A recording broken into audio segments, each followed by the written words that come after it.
पारस औष्णिक विद्युत प्रकल्पाचे कार्यकारी अभियंता योगेश पटिया यांनी राख उचलण्याच्या कंत्राटीमध्ये मुंबईतील एका बांधकाम व्यावसायिकांची 55 लाख रुपयांची फसवणूक केल्याने या प्रकरणी मुख्य अभियंता शरद भगत यांनी पटिया यांच्या निलंबनाचा आदेश दिनांक 13 जानेवारी रोजी जाहीर केला आहे।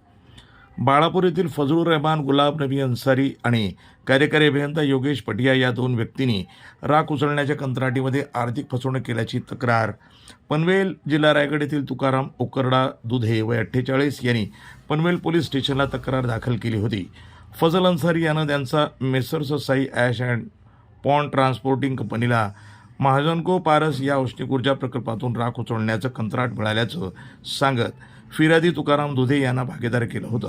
तसंच दुधे यांची दिशाभूल करण्यासाठी फजल अन्सारी यानं महाजनको कंपनीमध्ये 1,33,30,485 रुपये जमा करून घेतल्याची आणि त्यावर कार्यकारी अभियंता योगेश पटिया यांची स्वाक्षरी असल्याची बनावट पावती दाखवलेली होती।